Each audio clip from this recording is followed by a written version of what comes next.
Eu sou Daci, engenheira agrônoma, pesquisadora de plantas medicinais e alimentares. E no vídeo de hoje eu quero trazer para os ouvintes uma planta de importância nos cuidados da nossa saúde ou na recuperação da nossa saúde. É o pariri, que eu mostro aqui para vocês as folhas. Em seguida eu vou mostrar toda a árvore da planta, todo o arbusto trepador que ela é. E vamos colocar a importância dessa planta na nossa saúde. O pariri é uma planta que vegeta com bastante intensidade na região amazônica, mas ela vai da proximidade do México até o sul da América do Sul, Uruguai e Argentina. É encontrada nas regiões de alta umidade do ar e solos arenosos. Então é a preferência dela. Eu tive uma experiência esse ano porque tem 20 e poucos anos que eu trouxe uma espécie da Amazônia que eu vou mostrar em seguida, que é uma espécie mais nativa da região amazônica. E essa que eu estou mostrando aqui para vocês é a que é cultivada aqui no estado de São Paulo e que é desenvolvida pesquisas na Unicamp. Eu trouxe as mudas, as estacas da Unicamp e cultivo aqui. Ela tem uma alta produtividade de folhas e se desenvolve bem. Mas a minha experiência esse ano, nessa região de altitude da Mata Atlântica, nós tivemos frio com intensidade de -4 graus. Então eu perdi algumas plantas jovens. Eu digo jovem porque essa planta é uma adolescente e ela está com 20 anos, né? A adolescência dela, 20 anos. As plantas que eu perdi estavam com 8, 10 anos e o frio, elas não conseguiram resistir ao frio. Mas a da Amazônia ficou bem sem folhas e agora ela está se recuperando. A gente vai mostrar as duas espécies que têm um trabalho maravilhoso no na nossa saúde e que eu quero deixar para você, ouvinte, aquilo que você pode usar dessa planta para a sua saúde no seu dia a dia.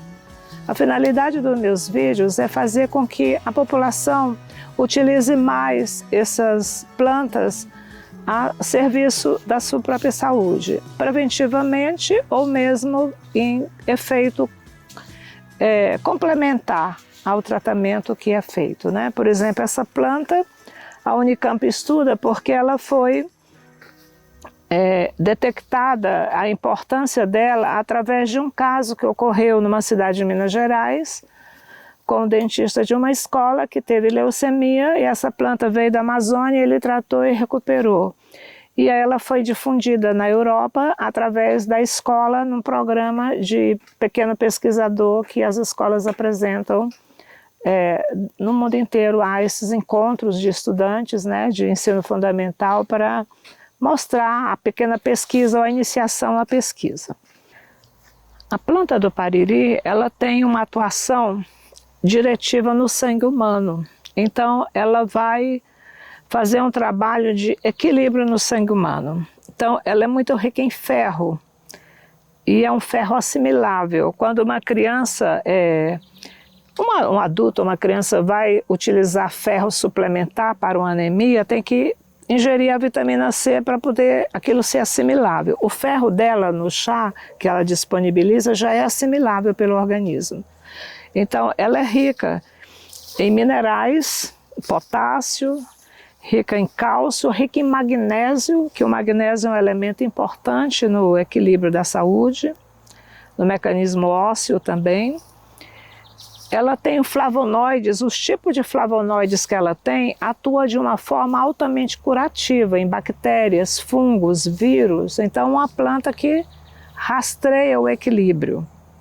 Além disso, ela tem terpenos e triterpenos, que são substâncias tipo flavonoides, quercetina, que dão um equilíbrio na produção celular, no equilíbrio celular, não deixam as células desenvolverem tumor. São antioxidantes poderosos. Os antioxidantes impedem o processo tumoral ou reprodução de células nocivas.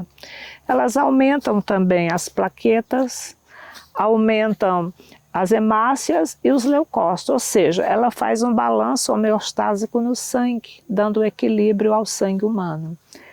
Por ela não ter contraindicações graves, nem ser uma planta de restrições, embora ainda não tão pesquisada o suficiente, né, mas hoje as pesquisas estão sendo avançadas e ela está sendo uma das plantas pesquisada pelo o SUS, através do RENISUS, né, que é a relação de plantas que estão alencadas para a pesquisa oficial do governo.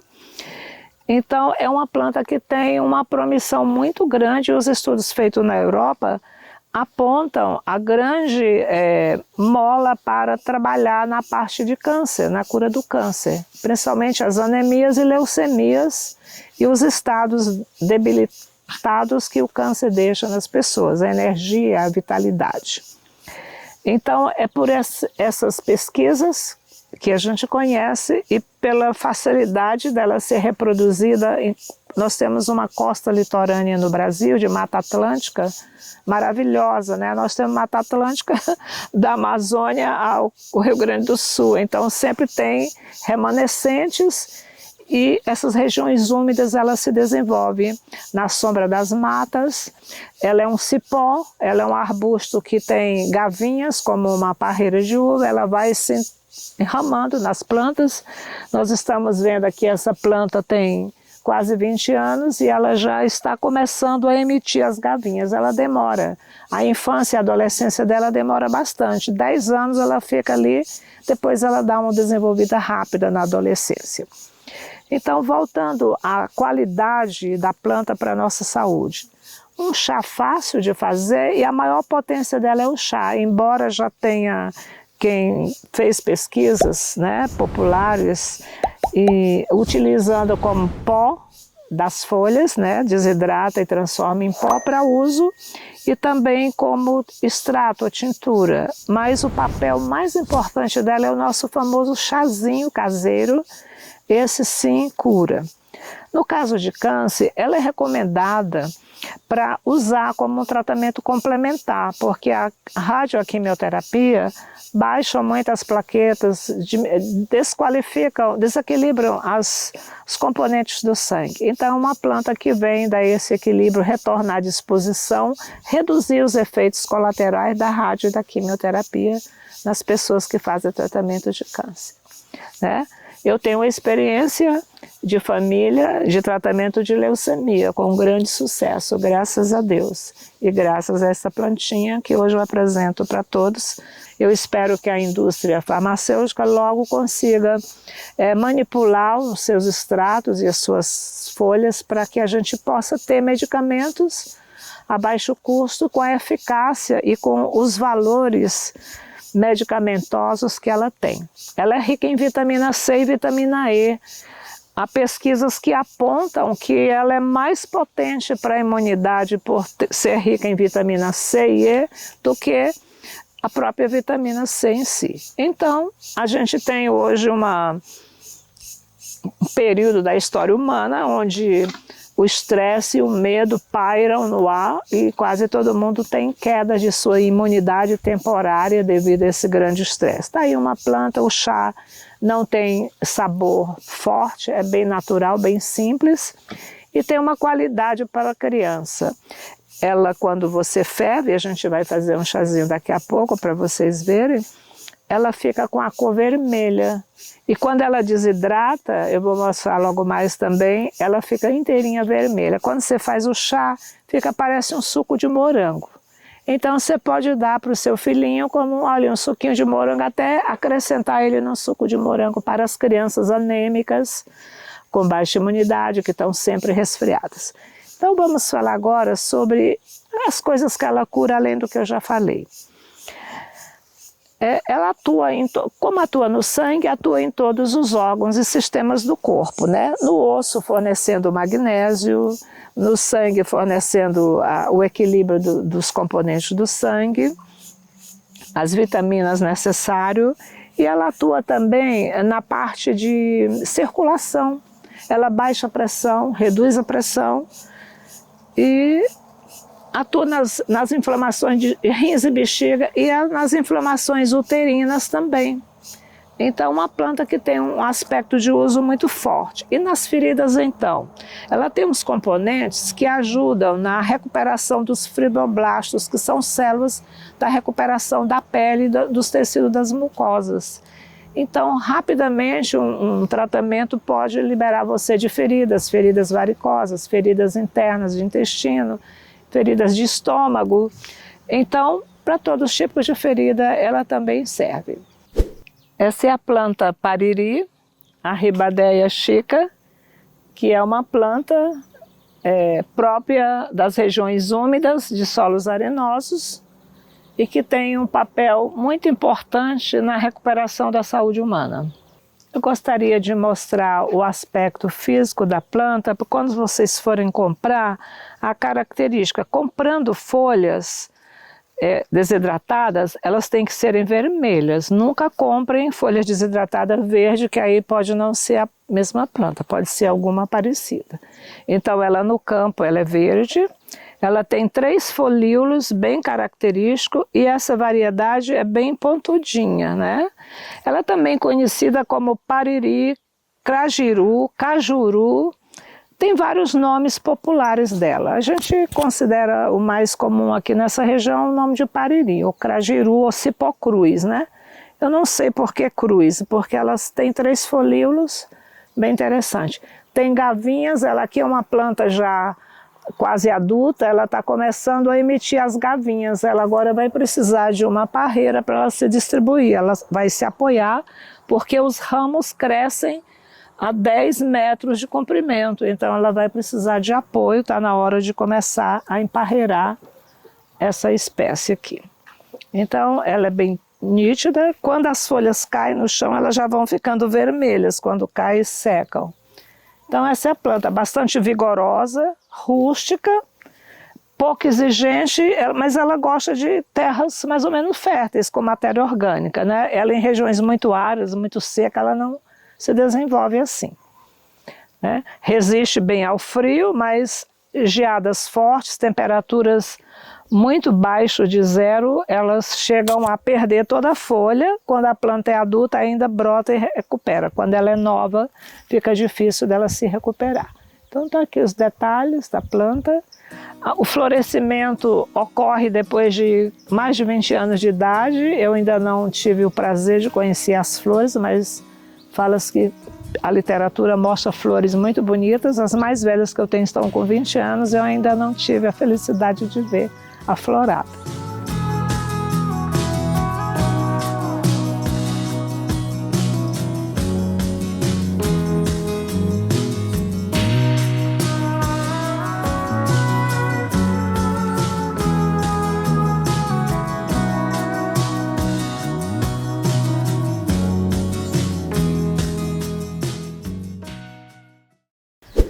Aqui nós temos uma outra variedade de pariri que eu trouxe lá da Amazônia e eu vou mostrar para vocês também os 3 folíolos, mas praticamente vamos comparar aqui para você entender, porque você vai comprar folhas desidratadas e às vezes você vai ver esses folíolos aqui já vermelhos, que depois eu vou mostrar ao vivo.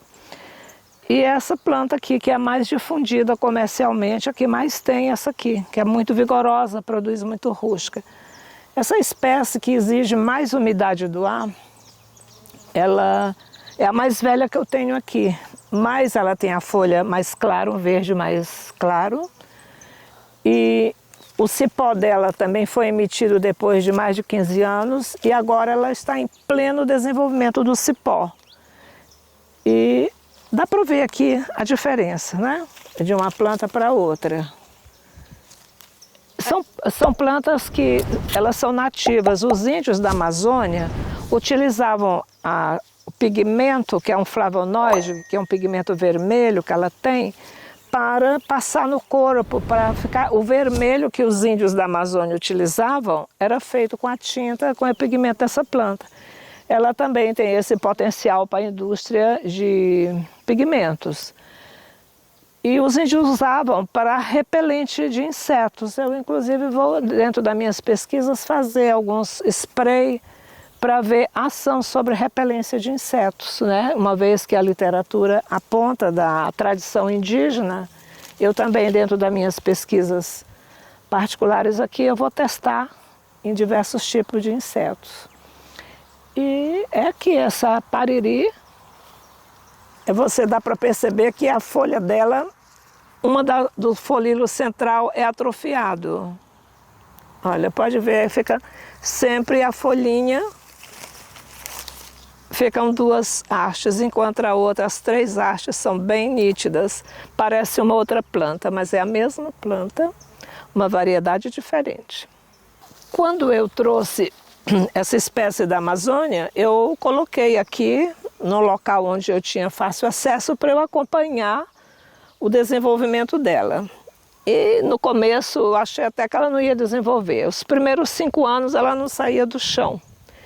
Depois que ela fez uns 8 para 10 anos, ela deu. E eu catava as folhinhas para fazer os chás, para testar, né? Eu sempre uso os testes de família. E depois de 15 anos eu percebi que ela rapidamente emitiu as ramas, o cipó, e tomou conta da goiabeira. Eu tinha até vontade de tirar a goiabeira. Eu falei, não, mas é o sustentáculo dela. Então ela já está com galhos aqui, com quase 8 metros de comprimento, né? Durante o inverno desse ano que passou, foi muito forte, e ela ficou só o talo. Ela sofreu um pouco, dá para perceber que a planta mãe aqui ficou meio sofridinha, mas ela brotou rapidamente com as chuvas e ela está com esse desenvolvimento, né? Mosquitos. Com esse desenvolvimento, dá para a gente perceber as hastes aqui já, né? As ramas bastante vigorosas. E eu creio que a gente já tendo essa variedade adaptada aqui, onde a Unicamp está fazendo as pesquisas com essa outra variedade, fica essa daqui para retaguarda de melhoramento genético quando precisar, né? Mas aí eu utilizo sempre as duas, e as duas têm os mesmos princípios ativos, curativos. Aqui é a mesma variedade que eu acabei de mostrar, já emitindo as gavinhas, né? Aquelas para ramar. E aqui galhos que sofreram com frio, foram queimados, né? Está na hora de podar, ela já está rebrotando com o calor da primavera, verão. Ela está em pleno vigor e a colheita de folhas a gente faz esse período de verão, outono do ano. Então no outono ela está bem vigorosa, com muitas folhas a gente faz a colheita, melhora, faz a oxigenação das raízes para quando for no inverno ela se recuperar bem e estar produtiva novamente. Como não tem grandes exemplares no Brasil, eu disponibilizo a produção de mudas para quem quiser, das duas variedades. Eu consigo reproduzir na estufa com grande facilidade. Eu vou mostrar já a minha estufa de produção de mudas, vocês vão ver que ela multiplica com facilidade, sim, através de estacas, né? Então, quem precisar de mudas, quem quis se interessar pela planta, eu disponibilizo mudas, e se quiser também adquirir folhas, eu consegui um estoque muito grande. Eu espero que você, ouvinte, depois que apreciar esse vídeo, passe a utilizar esse chazinho vermelho, muito parecido com o chá de hibiscus, né? Que tem uma ação maravilhosa. A única restrição dele, como as pesquisas não estão findadas, é evitar em crianças abaixo de 5 anos, e quando se tratar de doenças mais graves, como o câncer, a leucemia, não esquecer que o seu médico tem que acompanhar os efeitos complementares dessa planta no tratamento convencional. Aqui nós estamos, deixa eu ver onde estão os mudas de pariri. Aqui são as mudas de medicinais, aqui são as cactáceas e aqui são as medicinais que eu produzo para reabastecer lá. E aqui é a produção por estaca, que é o caso do pariri. Deixa eu ver onde que ele está. Aqui, ó, tem uma muda. Aqui tem outras mudas. Aí eu posso arrancar, depois eu já planto ali no vaso, né? Eu mostro a reprodução. Olha as 7 sangrias aqui, ó, a balsamina.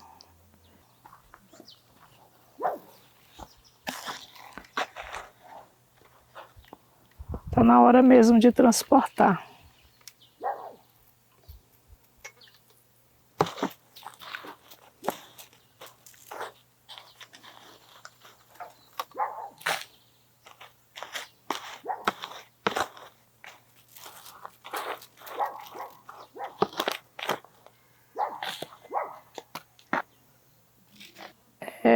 nós estamos aqui numa área de viveiro, né, numa casa de vegetação, onde a gente reproduz e prepara as mudas, né? No caso de Pariri, como ela é uma planta que não era comum na região, a gente trouxe as estacas e reproduz aqui. Eu trouxe 2 mudas, hoje eu já tenho mais de 10 pés plantados. Ele demora em torno de 60 a 90 dias para enraizar. Essa estaca aqui eu cortei entre setembro e outubro, né, na primavera. E agora está pronto para ir para o vaso. E aqui ele fica 1 ano, depois é que eu passo a plantar no solo, na área definitiva. Porque aqui ele vai se desenvolver, enraizar e se adaptar a esse novo clima daqui do local. Então aqui eu vou tirar essa muda enraizada, feita de uma estaca madura, que dá para perceber a estaca madura. O enraizamento a gente faz em substrato ou areia, né? No caso da estaca do Pariri, a gente faz em areia. Então eu estou tirando aqui com cuidado para não quebrar muito das raízes. Aqui tem outras plantas, aqui tem as plantas de tansagem enraizadas que vão posteriormente para as embalagens menores. Como o Pariri já é uma estaca de uma planta adulta, madura, ela tem um raizame bastante profundo, dá para perceber a quantidade de raízes. E a gente vai colocar numa terra já bem preparada, com um pouco de areia, para ela não ter estresse no transplante, né? A gente transplanta, muda a planta de um lugar para outro.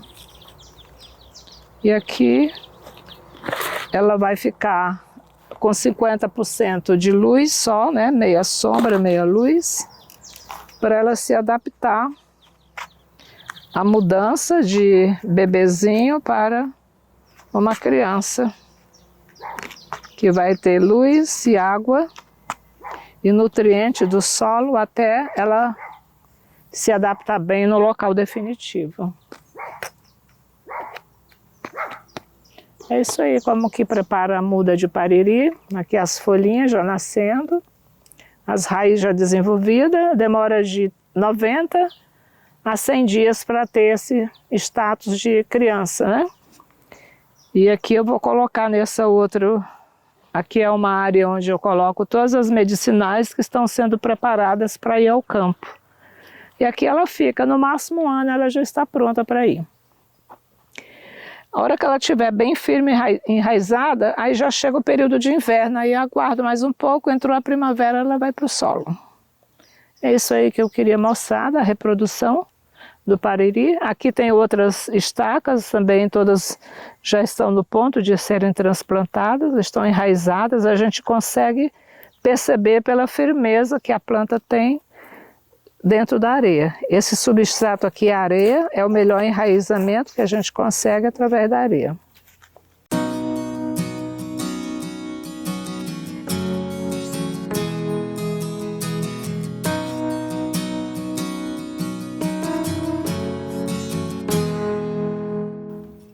Um litro de água, coloco numa panela inox ou de vidro, evitar o uso do alumínio para a preparação de medicamentos e leva ao fogo até a fervura.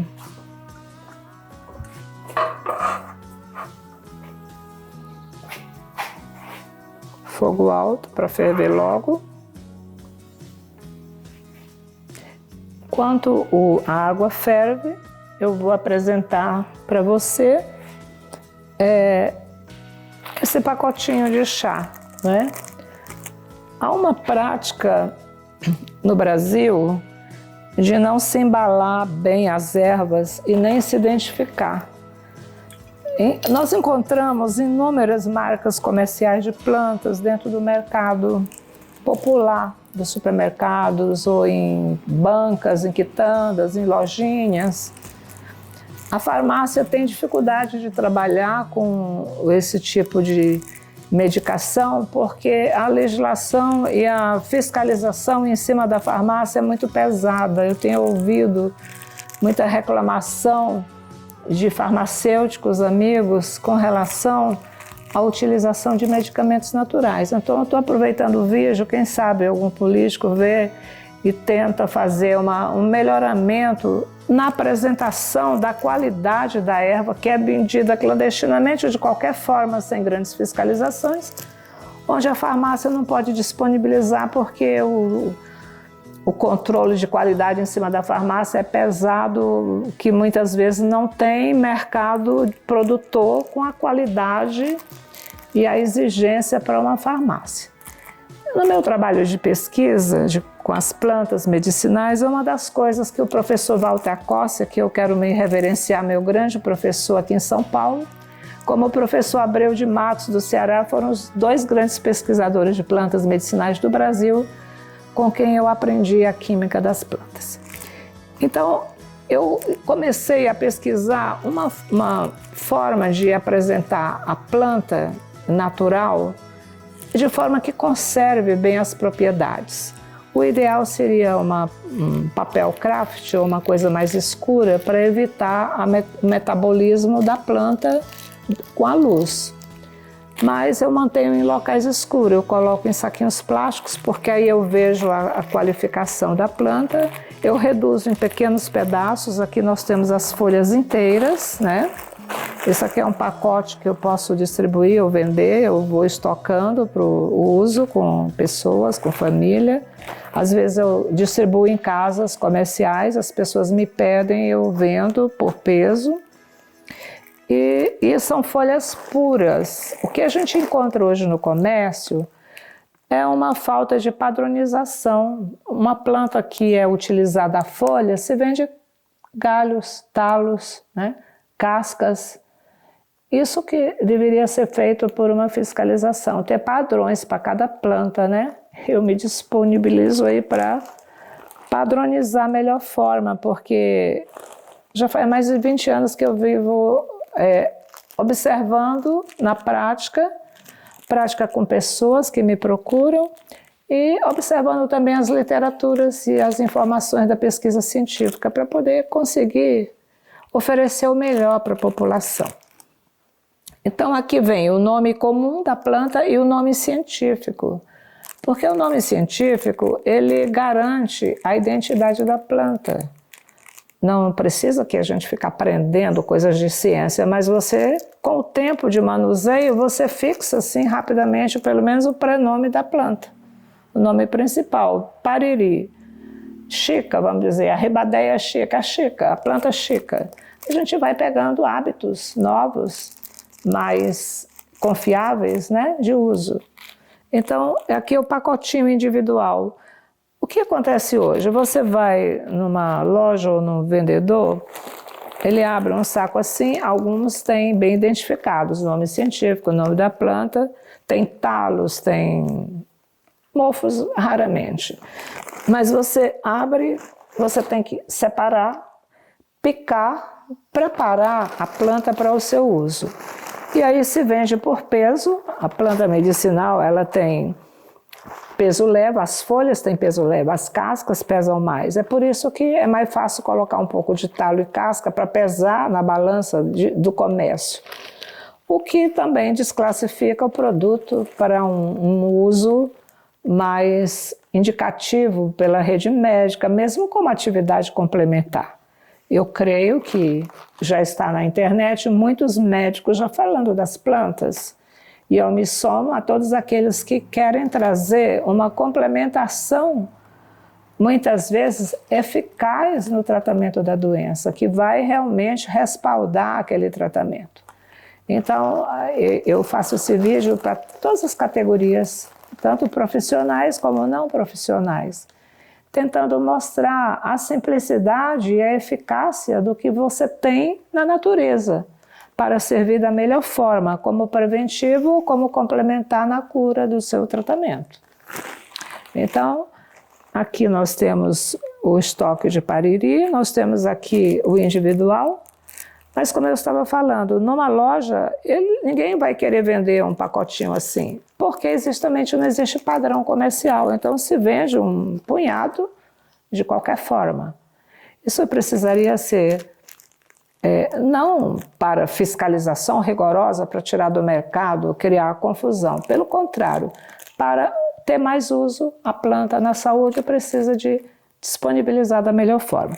Hoje o que a gente tem são chás no mercado que usa assim como funcional. Serve para a saúde, hortelã, camomila, e serve para tratamento. Se você for olhar o preço hoje no mercado, eles são embalados em TNT, eles são caríssimos. Hoje um pacotinho de chá é mais caro do que o nosso famoso cafezinho. Então, esse padrão comercial, ele precisa ser instalado, precisa ser normatizado, para facilitar a distribuição e o acesso à população, uma vez que hoje a concentração urbana é muito grande e nem todo mundo tem acesso ao meio rural. Então é a dica que eu estou dando para aqueles que forem escutar o vídeo, se interessar por essa área que eu me dedico com muito empenho, porque eu sou um protótipo do uso das plantas, né? E um protótipo de ajuste em toda a minha família e com os amigos, e que se tornou como quase como uma clínica aqui de pessoas me procurando para utilização. No caso do pariri, a grande vantagem é o chá. Então eu vou explicar para você por que o chá é importante quando a gente trata do sangue.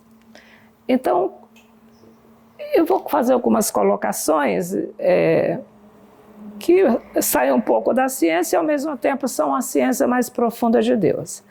O sangue é a matéria da alma, é a forma com que você guarda os registros da alma humana dentro do seu corpo.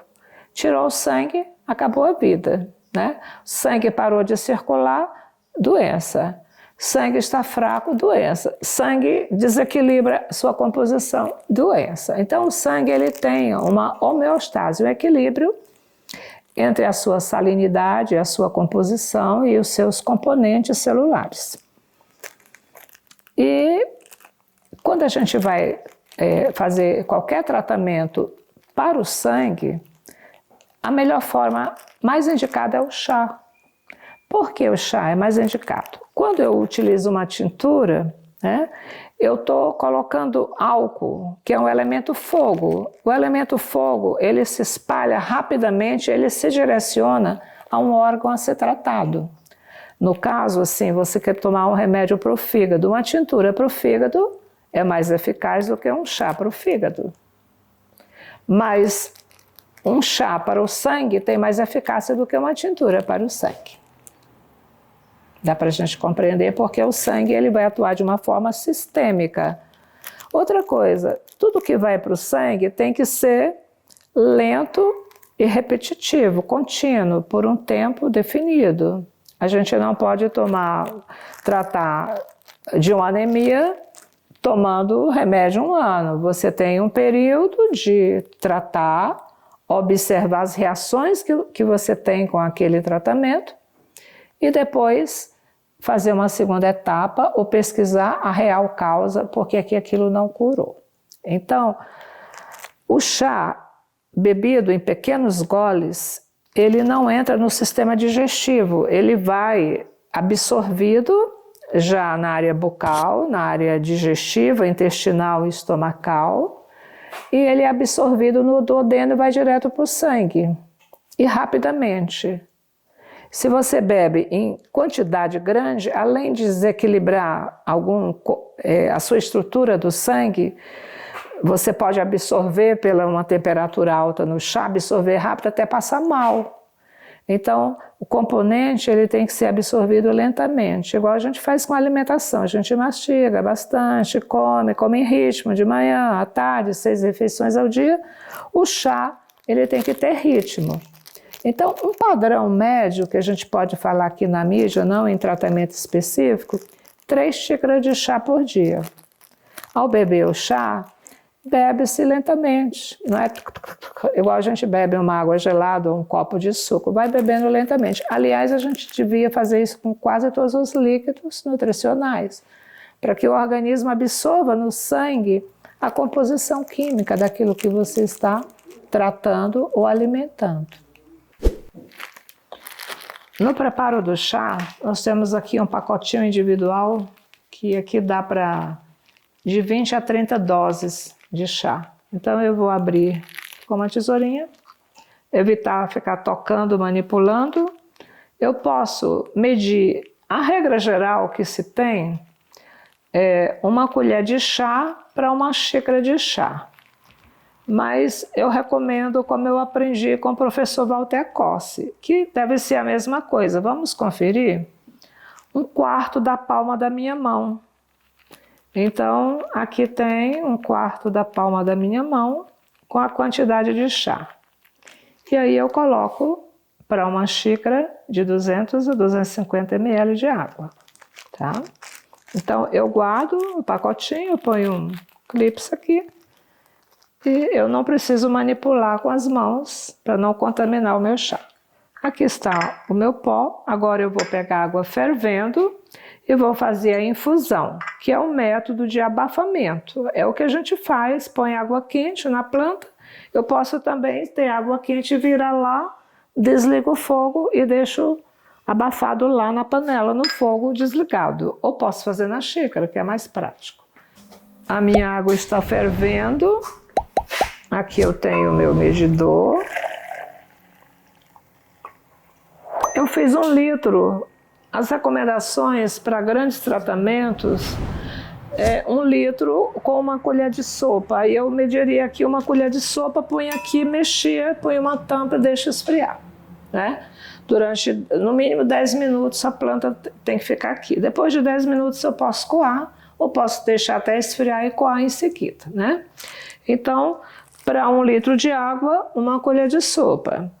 Para 1 xícara de chá, eu tenho o generalizado, que é 1 colher de chá, que agora eu vou demonstrar como ela equivale, em média, 1 palma de mão. É 1 palma de mão maior que a minha, eu tenho a mão curtinha, né? Dá uma medida e meia. Mas é equivalência da folha já triturada em pequenos pedacinhos.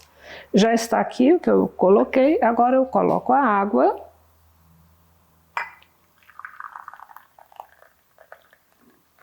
E eu abafo, ponho uma tampa. O que acontece? Como é que é o processo? Dá para perceber que já começou a mudar a cor do chá. Vamos colocar aqui para vocês verem que o vermelho da planta já começou a... O calor põe a água em movimento, né? As moléculas em movimento. Então, esse calor faz com que a água penetre nos poros da folha desidratada e retire os componentes. Olha aqui, como ele já está fazendo o retiramento de cima para baixo. Eu posso colaborar, se eu tenho pressa, fazendo uma pequena agitação. Mas não é necessário também, não é obrigatório, mas eu posso fazer para apressar. E dá para perceber a coloração, já está fazendo a extração do princípio ativo que fica livre na planta desidratada dentro da água. Então eu homogenizo com o calor o princípio ativo com a água quente. O mesmo não acontece com uma folha verde, por isso que a gente na folha verde, ou você ferve 5 minutos, depois deixa abafando, porque a planta é cheia de água. Como é que uma água vai entrar onde já está cheia de água? Não dá para entrar. Então, eu vou demonstrar para vocês verem. Aqui vamos colocar a mesma quantidade, um copo de 200 ml. Quando eu utilizo uma folha verde, por exemplo, eu mostrei para vocês que uma xícara, uma colher de chá, ela equivale a 4 partes da mão, quando ela está verde. 4 partes verdes viram uma desidratada. A redução de volume de uma planta verde para uma planta seca é 4:1. A média é essa. Então, o que eu tenho que fazer? Colocar uma quantidade de folha para a mesma quantidade de água equivalente à minha mão cheia, 4 partes.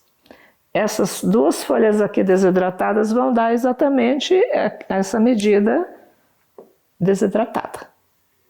Então, na folha fresquinha, eu vou mostrar para vocês, embora ela já esteja oxidando, dá para perceber que o pariri, ele começa a compor a química dele rapidamente após a colheita.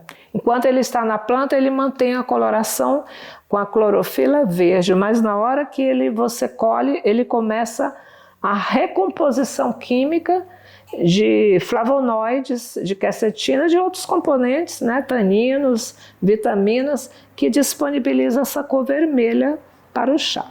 Então vamos colocar aqui para você ver. Aqui eu vou só picar para facilitar colocar as 2 folhas, que equivalem a uma colher de chá. E agora eu coloco a água fervendo. Eu vou colocar um pires para abafar.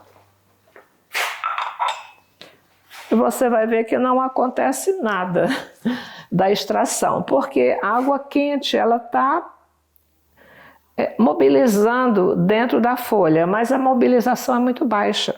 E não é só porque ela ainda não oxidou com a secagem. Se fosse um outro qualquer chá aromático, era a mesma coisa. Não consegue extrair rapidamente.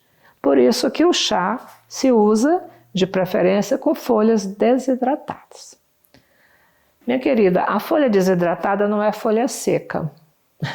Há uma diferença. O que é uma folha seca e uma folha desidratada? A folha desidratada, a secagem é feita lentamente, sem cozinhar a planta. Se você pega uma folha verde e põe no sol muito quente, a água vai aquecer a folha e vai cozinhar e mobilizar a alteração do princípio ativo. Se você deixa secar no sol ou se você seca talos com folhas, a água do talo vem para a folha, você começa a mobilizar a secagem de um lado, secagem não do outro, a planta desequilibra, ela fica mais sujeita a mofo. Então por isso que o processo de secagem tem que picar as folhas, reduzir os volumes, colocar em temperaturas não muito altas, abaixo de 50 graus, não acima de 50 graus, para que ela desidrate lentamente e mantenha o pigmento da clorofila verde durante todo o processo de secagem e a secagem seja uniforme, que não crie mofos depois de guardada, de conservada. Então o maior segredo do seu chá é a qualidade da planta que você vai adquirir. Por isso que eu recomendo o máximo que você puder cultivar, melhor. Você vai ter todo o seu amor no tratamento com a planta. Vamos agora mostrar aqui. Olha, já tem alguns minutos, continua branco. Vamos tentar extrair algum pigmento. Já dá para ver uma pequena coloração, mas muito pouco. Olha, a extração é baixíssima. Certo? Olha esse aqui.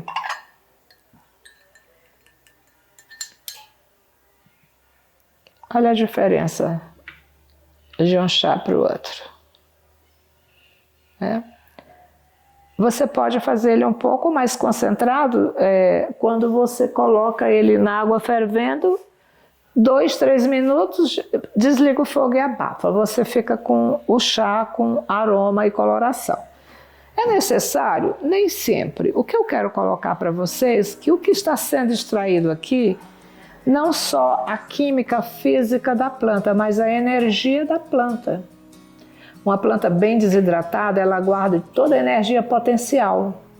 É como se fosse um acumulador de potencial energético. A hora que você põe na água quente e utiliza, aquela energia vem trabalhar no seu sangue, nos órgãos que vão precisar, que estão sem energia. Na realidade, a cura é a reposição da energia de órgãos e glândulas que perderam a sua capacidade dentro do sistema organizacional do corpo. Então, não é uma matéria que você vai colocar, mas sim uma redistribuição da sua energia correta. E é isso que a fitoterapia, ou a fitoenergética, ou a natureza traz para nós. E fontes de energia a gente tem nas plantas em abundância, barato, e tem através de respiração, através de diversos mecanismos, né? práticas no corpo, como o do Yin, bioenergético e outros corpos, Reiki, mas quando se trata já de órgãos feridos, já danificados, o chá ainda é a melhor solução.